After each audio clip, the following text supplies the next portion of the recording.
श्री स्वामी समर्थ. जय जय स्वामी समर्थ. तुम्हा सर्वांचं स्वागत आहे आपल्या चॅनलवरती.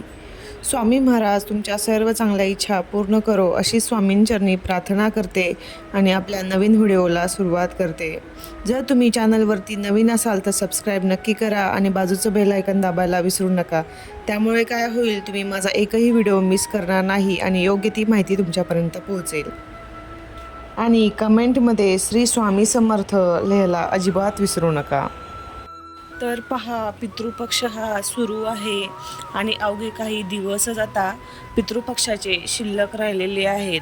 तुम्हाला माहीतच आहे की भाद्रपद महिन्यातील कृष्ण पक्ष हा पितृपक्ष म्हणून ओळखला जातो.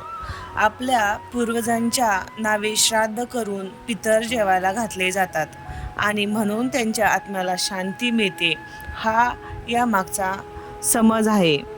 तर यावर्षी पितृपक्ष हा 29 सप्टेंबर ते 14 ऑक्टोबरच्या दरम्यान असणार आहे. पितृपक्ष जो आहे तो राहणार आहे त्या दरम्यान. त्याला आपण पितृपंधरवडा म्हणून सुद्धा ओळखतो. या कालावधीमध्ये केले जाणारे जे पिंडदान असते ना, ते सर्वात श्रेष्ठ दान मानले जाते पहा. आणि ते स्वर्गात असलेल्या पूर्वजनांपर्यंत पोहोचते. हे पिंडदान सकाळी किंवा रात्री केलं जात नाही, तर ते मध्यान्हाला म्हणजेच दुपारच्या वेळेला केले जाते.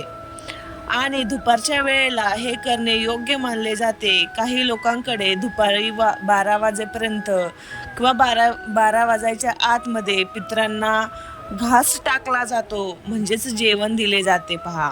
या काळामध्ये ब्राह्मणाला दिले जाणारे भोजन किंवा दिले जाणारे दान हे सुद्धा अतिशय महत्त्वाचे मानले जाते पहा. या कालावधीमध्ये कोणत्याही नवीन वस्तू खरेदी केल्या जात नाहीत, कारण की हे दिवस अशुभ मानले जातात. तरी शास्त्राने फक्त नवीन कपडे खरेदी करण्यासाठीच मनाई केलेली असली तरी तुम्ही बाकीचे सर्व काही खरेदी करू शकता. पण जे पितृपक्षात अशुभ म्हणून खरेदी करत नाहीत त्यांनी या 6 वस्तू अवश्य खरेदी करायच्यात पहा, किंवा खरेदी कराव्यात. खरेदी केल्यामुळे तुमचे पितर जे आहे ते प्रसन्न होतील. याशिवाय त्यांचा आशीर्वाद तुम्हाला प्राप्त होणार आहे. आणि जर पितरांचा कोणताही दोष तुम्हाला सतावेत असेल किंवा तुमच्या वास्तूमध्ये कोणताही दोष असेल तर तो सुद्धा नष्ट होणार आहे. तुमच्या संपत्तीमध्ये उत्तरोत्तर वाढत राहणार आहे. यामुळे वाढायला मदत होणार आहे पहा. चला तर मग बघूया कोणत्या गोष्टी आहेत त्या तुम्हाला या कालावधीमध्ये दान करायच्या आहेत स्त्रियांना, आणि कुठल्या वस्तू आपल्याला या कालावधीमध्ये खरेदी करायच्या आहेत पहा. चला तर मग बघूयात. तर पहा, काशीचे जे ज्योतिषी आहे चक्रपाणी भट्ट यांनी सांगितलेलं आहे, पितृपक्षामध्ये आपण जर या 6 वस्तू खरेदी केल्या तर यामुळे आपले पितर सुखी होतात आणि ज्यामुळे आपल्या मागील जे सर्व दोष नष्ट होऊन आपल्याला संपत्तीमध्ये वाढायला मदत होते पहा.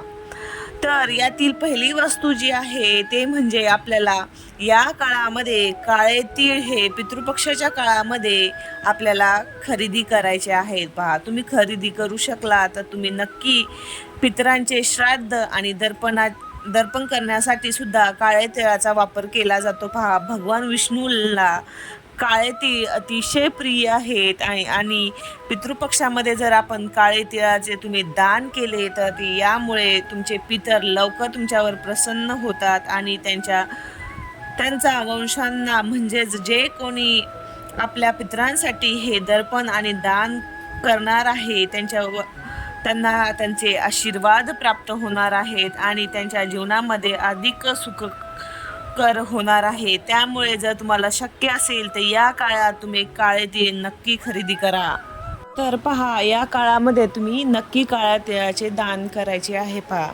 यानंतर दुसरी गोष्ट जी आहे जी आपल्याला दान करायची आहे किंवा खरेदी करायची आहे ती आहे बार्ली. बार्ली म्हणजे जव, आपल्या मराठीमध्ये जव म्हणतात. पितृपक्षाच्या दरम्यान जर तुम्ही बार्ली खरेदी करू शकता तर अतिशय उत्तम आहे तुमच्यासाठी. बार्ली हे पृथ्वीवर पहिले हे निर्माण झालेले सगळ्यात पहिले धान्य आहे पहा. या आर्थिक दृष्टिकोनातून ते सोन्यासारखे मानले जाते. त्यामुळे पितृपक्षाच्या काळात जर तुम्ही बार्ली, ज्या मराठीमध्ये तुम्ही जव असं सुद्धा म्हणता, हे जर तुम्ही खरेदी करू शकलात आणि त्याचे दान केले तर तुमच्या संपत्तीमध्ये निश्चित यामुळे वाढ होण्यास मदत होणार आहे पहा. आणि तुमच्याकडे जर तुमचे पितर तुम्हाला यामुळे शुभ आशीर्वाद देणार आहेत. आणि त्यानंतर तिसरी वस्तू जी आहे ते म्हणजे नवीन कपडे पहा. या दिवशी, पितृपक्षाच्या दिवशी कोणी स्वतःसाठी नवीन कपडे खरेदी करीत नाही, परंतु तुम्ही पितरांसाठी नवीन कपडे घेण्याचे नियम आहेत पहा. कारण नवीन वस्त्र हे जर तुम्ही दान केले तर त्यामुळे तुमचे पितर संतुष्ट होतात, आनंदी होतात. आणि नवीन कपडे खरेदी केल्यानंतर पितरांचं ध्यान करायचं आहे तुम्हाला आणि ते कपडे तुम्हाला ब्राह्मणाला दान करायचे आहेत. यामुळे तुमचे पितर लवकर तुमच्यावर प्रसन्न होतात, तुम्हाला आशीर्वाद देतात आणि तुमच्या जीवनामध्ये जी काही सुख शांती आहे ती सुख शांती येत असते पहा. यानंतर तुम्हाला चौथी वस्तू जी दान करायची आहे ती आहे तांदूळ. तांदूळ तुम्हाला अतिरिक्त जर तुम्ही पितृपक्षाच्या दरम्यान तांदूळ खरेदी करून जर तुम्ही कच्चे तांदूळ तुम्ही श्राद्धामध्ये वापरले तर तांदूळ हा चांदीसारखा मानला जातो. त्यामुळे तुम्हाला पितरांचे ध्यान करायचे आहे. जर कच्चे तांदूळाचे दान तुम्ही केलं, यामुळे सुद्धा तुम्हाला तुमच्या संपत्तीत वाढ होणार आणि तुमच्या आयुष्यात, तुमच्या जीवनामध्ये तुमची लवकरात लवकर बरकत व्हावी, यामुळे मदत होईल. त्यामुळे शक्य असेल तर तुम्ही कच्च्या तांदळाचे दान नक्की करा किंवा तुम्ही शिजलेला भात एखाद्याला अन्नदान केला तरी सुद्धा चालणार आहे पहा. यापुढची आपल्याला वस्तू जी आहे ती म्हणजे चमेलीचं तेल आपल्याला दान करायचे पहा. तर पहा, तुम्ही जर पितरांना चमेलीचं तेल अर्पण केलं ना, तर शास्त्रामध्ये सुद्धा अशी तरतूद आहे की हे तेल जर तुम्ही अर्पण करू शकला किंवा त्यावर ते अतिशय समाधानी होतात, हे तुमच्या लक्षात येईल पहा. पितृपक्षामध्ये चमेलीचं तेल विकत घेऊन ते पितरांना दान केल्यामुळे तुमचं जीवन सुखी व्हायला यामुळे मदत होणार आहे. त्यामुळे शक्य असेल तर पितृपक्षामध्ये चमेलीचं तेल हे नक्की अर्पण करा आणि आपल्या पूर्वजांच्या कृपा आशीर्वाद प्राप्त करून घ्या. यानंतरची 6वी गोष्ट आहे ती म्हणजे पांढरी फुले. पितरांना नैवेद्य दाखवण्यासाठी सुद्धा पांढऱ्या फुलांचा आपण वापर केला जातो पहा. पांढरी फुलं ही आपल्या पूर्वजांना अतिशय प्रिय असतात आणि शांतीचे सुद्धा ते प्रतीक असतात. असं शांत आणि साधेपणाचे प्रतीक म्हणून या पांढऱ्या फुलांकडे बघितले जाते पहा. त्यामुळे पितृपक्षाच्या दरम्यान जर तुम्ही पितरांना प्रसन्न करण्यासाठी आणि त्यांचा आशीर्वाद प्राप्त करून घेण्यासाठी पांढरी फुलं खरेदी करू शकला तर अतिशय भाग्याचं होणार आहे पहा. आणि तुमच्या पितरांचा लवकरच तुम्हाला कृपा आशीर्वाद भेटणार आहे, आशीर्वाद प्राप्त होणार आहे तुमच्या घरामध्ये. यामुळे सुख शांती आणि समाधान याला मदत होणार आहे पहा. या 6 वस्तू ज्या आहेत त्या आपल्याला पितृपक्षामध्ये खरेदी आवर्जून करायच्या आहेत पहा.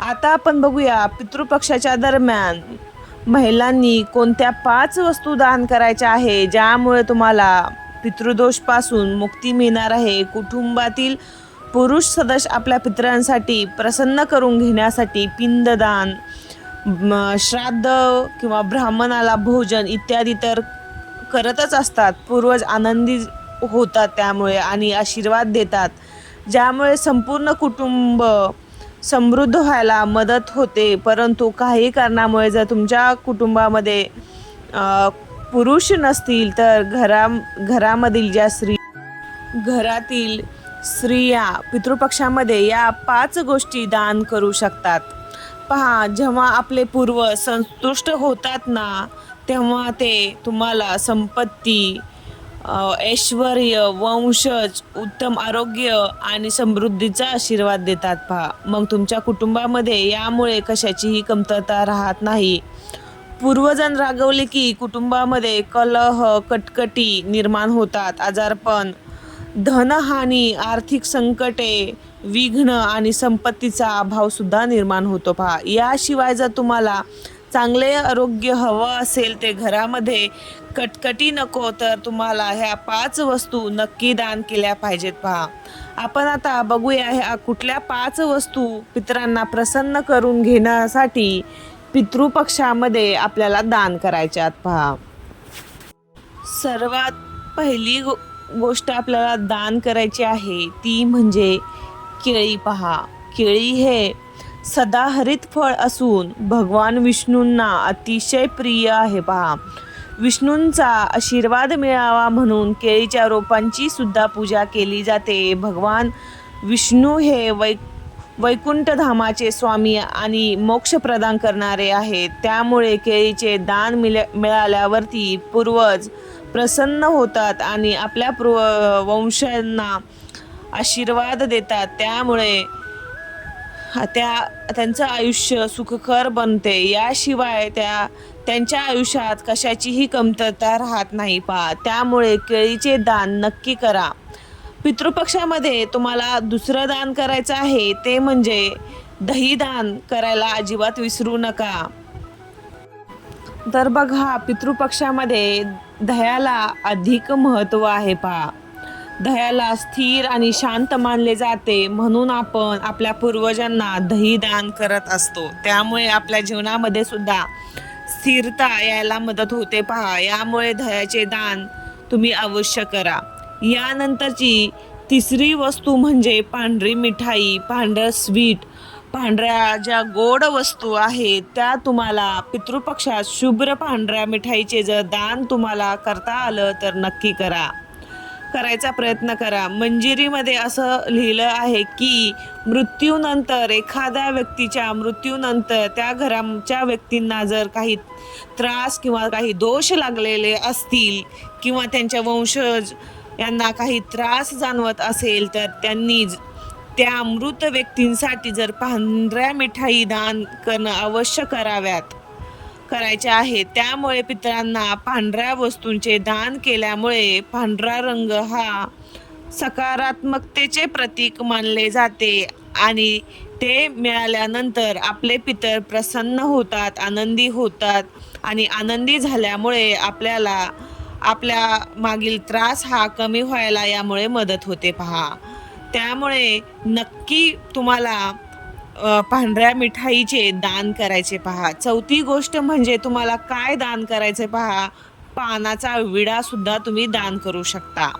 तुम्हाला आठवत असेल की पितृपक्षामध्ये पितरांचा आशीर्वाद मिळण्यासाठी त्यांना चिकनी सुपारी जी असते, ती सुपारी जी असते ना, ती दान केली जाते पहा. ते दान केल्यामुळे घरातील धनधान्याने घर भरभरून राहील, यामुळे मदत होते घरामध्ये धनधान्य भरून राहण्यास. याला तांबूलदान असे सुद्धा म्हटले जाते पहा. त्यामुळे जर तुम्हाला शक्य असेल तर बाकी काही करता आलं नाही तर निदान तुम्ही तांबूलदान म्हणजे विड्याच्या जे पानाचं दान नक्की करा पहा.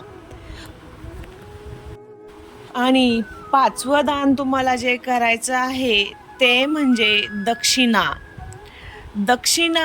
दक्षिणेशिवाय कोणतीही गोष्ट किंवा कोणतेही दान फलदायी नसते असं आपण मानतो किंवा ते निरुपयोगी मानलं जातं. यामुळे दक्षिणा याचा अर्थ संपत्ती किंवा पैसा आपल्याला दान करायचा नाही आहे पहा. तर हे लक्षात ठेवायचं आहे. दक्षिणेमध्ये तुम्ही पितरांसाठी वाटी, भांडे, एखादे पात्र अशा पद्धतीचं तुम्हाला दान करायचं आहे पितरांच्या नावाने किंवा त्यांचे स्मरण करायचं आहे. आणि मग तुम्हाला ह्या वस्तू ज्या आहेत त्या तुम्हाला गरजू व्यक्तींना, ज्यांना गरज अशा व्यक्तींना तुम्हाला दान करायच्या आहेत. तर पहा, तुम्ही जर गरजू व्यक्तींना या भांड्याचे दान केलं ना तर तुम्हाला अधिक पुण्य फलप्राप्ती होणार आहे. तर मंडळी, ही माहिती तुम्हाला कशी वाटली हे मला कमेंट करून नक्की सांगा. व्हिडिओ जर आवडला असेल तर लाईक, शेअर आणि सबस्क्राईब नक्की करा. चला तर झालेली सेवा स्वामी महाराजांचरणी अर्पण करते आणि नंतर भेटूया अशाच एका नवीन व्हिडिओमध्ये. तोपर्यंत श्री स्वामी समर्थ.